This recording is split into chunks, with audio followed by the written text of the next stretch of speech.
বিদেশে general manager হিসেবে কাজ করছি। সৌভাগ্যক্রমে সৌভাগ্যবশত এখানে আমি এসেছি আমার বন্ধুর সাথে। সে এখানে নিয়ে এসেছে। আসলে ডাক্তার জাকির তাঁকে টিভিতে দেখেছি, সবসময় দেখি, মানে এটা একটা বড় সুযোগ যে তাঁকে সরাসরি দেখার সুযোগ ঈশ্বর করে দিয়েছেন। আমার একটা প্রশ্ন, আমার সারা জীবনের সন্দেহ যে কেন ঈশ্বর এক ধর্ম সৃষ্টি করেননি, বা কেন সবার জন্য এক ধর্ম সৃষ্টি করেননি যাতে পৃথিবীতে শান্তি বজায় থাকে। তিনি কি জানতেন নাকি জানতেন না যে এ কারণে এজন্য সমস্যা হতে পারে? সুন্দর প্রশ্ন করলেন, খুবই সুন্দর প্রশ্ন। কেন ঈশ্বর একটি ধর্ম তৈরি করলেন না? কেন তিনি ভিন্ন ভিন্ন ধর্ম তৈরি করলেন? তাহলে তো কোনো সমস্যা থাকতো না, কোনো দ্বিধা থাকতো না। আমি তার সাথে একমত, খুবই সুন্দর প্রশ্ন। যদি আপনি কোরআন পড়েন, আল্লাহ কোরআনে বলেছেন সূরা আল ইমরান ৩ নম্বর সূরা ১৯ নম্বর আয়াত, ইন্নাদ-দীনা ইনদাল্লাহিল ইসলাম। আল্লাহ তাআলার কাছে একমাত্র গ্রহণযোগ্য ধর্ম হচ্ছে ইসলাম। ইসলাম মানে আল্লাহ তাআলার কাছে নিজের ইচ্ছাকে সমর্পণ করা। যদি আপনি সবগুলো ধর্ম দেখেন, সর্বশক্তিমান ঈশ্বর নবী বা রাসূল প্রেরণ করেছেন এক ধর্ম প্রচারের জন্য।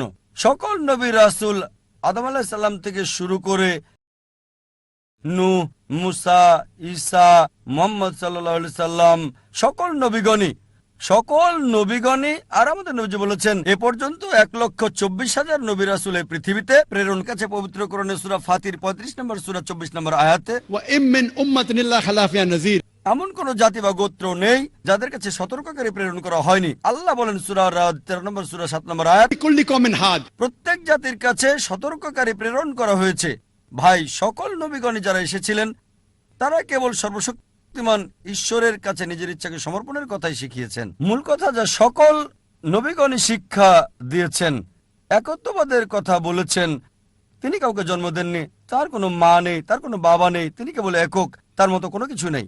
আর সময়ের স্রোতে পূর্ববর্তী নবীগণ যা প্রচার করেছেন তা পরিবর্তন হয়েছে। লেকচারে আমি বলেছি প্রায় সব ধর্মগ্রন্থ যেগুলো কোরআনের আগে এসেছে পরিবর্তিত হয়ে গেছে। আল্লাহ পবিত্র কোরআনে একাধিকবার বলেছেন যদি তিনি চাইতেন তবে সবাইকে আত্মসমর্পণকারী বানাতে পারতেন, মুসলিম বানাতে পারতেন। ভাই, মুসলিম শব্দটাকে ধর্ম মনে করবেন না। ইসলাম শব্দের অর্থ হলো এটা দিন, একটা জীবন ব্যবস্থা, নিজের ইচ্ছাকে সমর্পণ করা। আর মুসলিম মানে এরকম নাম থাকা নয় যে আব্দুল্লাহ, জাকির, সুলতান। মুসলিম হলো যে নিজের ইচ্ছাকে আল্লাহর কাছে সমর্পণ করে। যদি আপনার ইচ্ছাকে আল্লাহর কাছে সমর্পণ করেন তাহলে আমি আপনাকে বলবো মুসলিম। সুতরাং শুধু এই লেভেল দেখবেন না যে জাকির, সুলতান, আব্দুল্লাহ। আরবিতে মুসলিম মানে যে নিজের ইচ্ছাকে সমর্পণ করে। যদি কেউ নিজের ইচ্ছাকে সমর্পণ করে তিনি একজন মুসলিম। সুতরাং সকল নবীগণই শিক্ষা দিয়েছেন যে আমাদের ইচ্ছাকে সমর্পণ করতে হবে। সবাই এক ঈশ্বরের কথা শিক্ষা দিয়েছেন, সবাই তাওহীদ শিক্ষা দিয়েছেন। কিন্তু সময়ের আবর্তে সব গ্রন্থই পরিবর্তন হয়ে গেছে। এই কারণে সর্বশক্তিমান ঈশ্বর সর্বশেষ এবং চূড়ান্ত নবী মুহাম্মদ সাল্লাল্লাহু আলাইহি ওয়াসাল্লামকে প্রেরণ করেছেন, এবং সর্বশেষ ও চূড়ান্ত বার্তা পবিত্র কোরআন।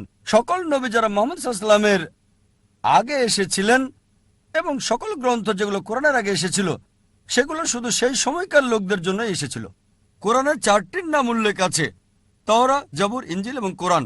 তাওরাত হলো সেই ওহী বা ঈশ্বরের বাণী যা মুসা আলাইহিস সালামকে দেওয়া হয়েছিল। জবুর ঈশ্বরের পক্ষ থেকে দাউদ আলাইহিস সালামকে দেওয়া হয়েছিল। ইনজিল হলো সেই ওহী বা ঈশ্বরের বাণী যা ঈসা আলাইহিস সালামকে দেওয়া হয়েছিল। আর কোরআন হলো সর্বশেষ এবং চূড়ান্ত বার্তা, সর্বশেষ ও চূড়ান্ত নবী মুহাম্মদ সাল্লাল্লাহু আলাইহি ওয়াসাল্লামকে দেওয়া হয়েছে। কোরআন আরো বলছে সূরা রাদ 13 নম্বর সূরা 38 নম্বর আয়াতে বলা হয়েছে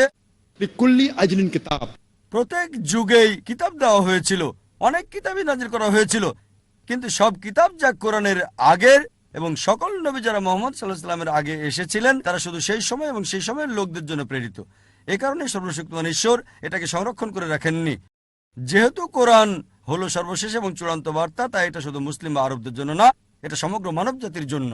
এবং নবী মুহাম্মদ শুধু আরব বা মুসলিমদের জন্য নয়, তাকে প্রেরণ করা হয়েছে সমগ্র মানব জাতির জন্য। আর এই কারণে তার কথা উল্লেখ আছে বিশ্বের প্রধান প্রধান ধর্মগ্রন্থগুলোতে। আর এই কিতাব পবিত্র কোরআনে আল্লাহ বলেছেন সূরা হিজর 15 নম্বর সূরা 9 নম্বর আয়াতে, এই কোরআন আমি নাজিল করেছি, আমি এর হেফাজত করব। তার মানে আমরা দেখছি সর্বশক্তিমান ঈশ্বর রাসূল প্রেরণ করেছিলেন একটাই ধর্ম প্রচারের জন্য, মানে ঈশ্বরের কাছে নিজের ইচ্ছাকে সমর্পণ করার জন্য। আরবিতে এটা ইসলাম। যীশু খ্রিস্ট কখনোই খ্রিস্টান ধর্ম প্রচার করতে আসেননি। খ্রিস্টান শব্দটি যে বাইবেলে নেই, এটা কি আপনি জানেন? পুরো বাইবেলে খ্রিস্টান শব্দটি খুঁজে পাবেন না। তিনি খ্রিস্টান ধর্ম প্রচার করেননি। খ্রিস্টান শব্দটা দ্বারা মূলত অ্যান্টিওয়াকে যিশুর অনুসারীদের বোঝাতো বুক অফ অ্যাক্টসে আছে, ডাক নাম। সুতরাং যীশু খ্রিস্ট ইসলাম প্রচার করেছেন। এটা আছে গসপেল অফ জন অধ্যায় 5 অনুচ্ছেদ 30। যীশু খ্রিস্ট বলেছেন যে আমার ইচ্ছায় নয়, আমার পিতার ইচ্ছায়, প্রভুর ইচ্ছায়। আরবিতে বললে তিনি ইসলাম প্রচার করেছিলেন। একইভাবে যদি ভগবদ গীতা পড়েন, শ্রীকৃষ্ণ বলছে ঈশ্বরের কাছে তোমাদের ইচ্ছাকে সমর্পণ করো। যদি আরবিতে বলেন, তিনি বলছেন আপনাকে ইসলাম মানতে।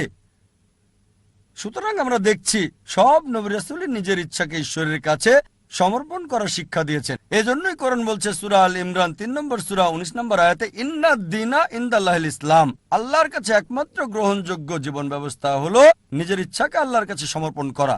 আমাদের উচিত ধর্মগ্রন্থে ফিরে যাওয়া, সর্বশক্তিমান ঈশ্বরের নির্দেশে ফিরে যাওয়া এবং নিজের ইচ্ছাকে ঈশ্বরের নির্দেশের কাছে সমর্পণ করুন। তাহলে আপনি সত্য পথে থাকবেন। আশা করি উত্তরটা পেয়েছেন।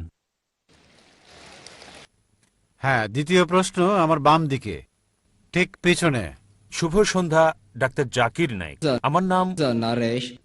বিকম পাশ করেছি আমি, আর ফিল্ম ইন্ডাস্ট্রিতে চাকরির চেষ্টা করছি। আর আমার প্রথম প্রশ্ন হলো মানব বিবর্তন নিয়ে।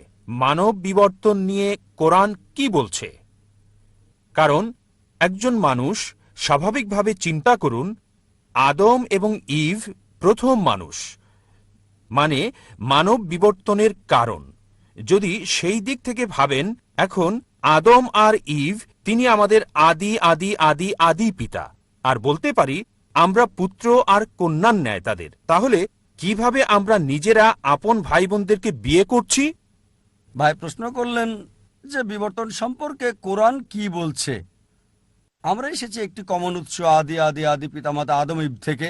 তিনি বিবর্তনবাদ সম্পর্কে বলছেন না, এটা সৃষ্টি সম্পর্কে। ভাই আমি একজন মেডিকেল ডাক্তার, MBBS পাশ করেছি। যখন বিবর্তন সম্পর্কে আপনি বলেন বিবর্তন তত্ত্বের, তখন ডারউইনের তত্ত্ব আপনি ভাবতে থাকেন। ঠিক, আমরা বানর থেকে এসেছি। যদি প্রশ্ন এটা হয় তবে আমার ভিডিও ক্যাসেট দেখতে পারেন, কোরআন ও আধুনিক বিজ্ঞান, সেখানে বিস্তারিত বলেছি যে সেই থিওরিটা ভুল প্রমাণিত হয়েছে, ডারউইনের থিওরি। আপনার প্রশ্ন হলো, যদি আমাদের উৎস হয় একই আদি আদি আদি পিতামাতা আদম এবং ইভ, তবে কিভাবে আমরা ভাই বোনের মাঝে বিবাহ দেই? এটা আপনার প্রশ্ন। ঠিক, এটা বানরের সাথে সংশ্লিষ্ট না, নয়। এটা বানরের সাথে সংশ্লিষ্ট। বানরের প্রশ্নে কোরআন এবং আধুনিক বিজ্ঞান দেখতে পারেন। আল্লাহ বলেন পবিত্র কোরআনের সূরা হুজরাতের 49 নম্বর সূরা 13 নম্বর আয়াতে, يا أيها الناس إن خلقناكم من ذكر وأنثى وجعلناكم شعوبا وقبائل لتعارفوا إن أكرمكم عند الله أتقاكم إن الله عليم خبير। হে মানব জাতি, আমি তোমাদের সৃষ্টি করেছি এক জোড়া পুরুষ এবং নারী থেকে। আদম এবং ইভের কথা বলছে, আল্লাহ তাদের শান্তিতে রাখুন। হে মানব জাতি, আমি তোমাদের সৃষ্টি করেছি এক জোড়া নারী এবং পুরুষ থেকে, এবং তোমাদেরকে বিভক্ত করেছি জাতি ও গোত্রে, যাতে তোমরা একে অপরকে চিনতে পারো, একে অপরকে মন্দ বলবে না। আল্লাহ তাআলার কাছে সেই বেশি সম্মানিত যার তাকওয়া বেশি, খোদাভীরুতা আছে। এবার আপনার প্রশ্নে আসি, যদি আমরা একই উৎস আদি আদি আদি পিতামাতা থেকে আসি, তবে কিভাবে আমরা ভাই বোনদের বিয়ে করছি? এখন বিজ্ঞান আমাদের বলে, যদি আপনি আপনজন ভাই বোন বিয়ে করেন তবে জেনেটিক সমস্যাটা খুব বেশি দেখা দিতে। এ কারণে ইসলাম সহ অন্যান্য প্রধান ধর্মগুলোতেও আপনজন ভাই বোনের মধ্যে বিয়ে করাটা একেবারে নিষিদ্ধ। আপনজনকে বিয়ে করা এটা নিষিদ্ধ। কোরআন বলছে সূরা নিসা 4 নম্বর সূরা 22, 23, 24 নম্বর আয়াতে বলা হয়েছে, তোমাদের জন্য বিয়ে নিষিদ্ধ তোমাদের মাকে, তোমাদের ফুফুকে বিয়ে করতে পারবে না, তোমাদের খালা, আপন বোনকে বিয়ে করা বৈধ নয়। এভাবে আপনদের নাম বলা হয়েছে, একেবারে রক্তের কেউ। এটা কোরআন নিষিদ্ধ করেছে, অনেক ধর্মই নিষিদ্ধ করেছে। এবার চলুন আত্মীয়দের মাঝে বিয়ে করার বিষয়ে একটু জেনে দেখি। এটা ইসলাম নিষিদ্ধ করে না। তৃতীয়, চতুর্থ, পঞ্চম স্তরে অধিকাংশ ধর্ম নিষিদ্ধ করে না, কিন্তু কিছু ধর্ম আপন চাচাতো ভাই বোনের মধ্যে নিষিদ্ধ করেছে। বর্তমান সময়ে বিজ্ঞান আমাদের বলে যে যদি আপনজনদের মধ্যে বিয়ে হয় তাহলে ভাই বোন, ফুফু, খালা, জেনেটিক সমস্যার সম্ভাবনা অনেক বেশি থাকবে। আর যদি এমন হয় যে চাচাতো ভাই বোনের মধ্যে, তখন সম্ভাবনাটা কম থাকে, তবে আছে। তৃতীয়, চতুর্থ আর পঞ্চম স্তরে কোনো সমস্যা নেই। যদি আপনি অপরিচিত কাউকে বিয়ে করেন, সম্পর্কের বাইরের কাউকে, অপরিচিতদের মধ্যে, তারপরও জেনেটিক সমস্যা হতে পারে, এটা অন্য বিষয়, কিন্তু হতে পারে। সুতরাং কোরআনের এই আয়াত যেটা বলছে আদম এবং ইভ আমাদের সবার আদি উৎস, এর জন্য আমরা সবাই মানবজাতি, ভাই ভাই। يا أيها الناس আমরা সবাই মানুষেরা ভাই ভাই। এই মানবতার ভাই ভাই হিসেবে যদি নিয়ম মেনে বিয়ে করা হয় তাহলে কোনো সমস্যা নাই।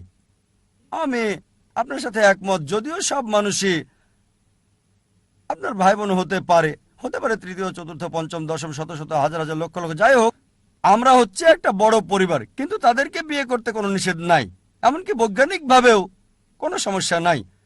শুধু আপনজনদের মাঝে বিয়ে করলে আপন ভাই বা আপন ফুপু, আপন খালা, জেনেটিক সমস্যার সম্ভাবনা রয়েছে, কিন্তু অন্যদের ক্ষেত্রে নাই। তাই আমি আপনার সঙ্গে একমত, আমরা সবাই মানবজাতি, মানুষ হিসেবে ভাই ভাই। তবে তাদের বিয়ে করতে সমস্যা নাই, ইসলামে নিষেধ নাই, এমনকি বিজ্ঞানও সমর্থন করে। আশা করি আপনার এখন একটা প্রশ্ন নিতে পারি?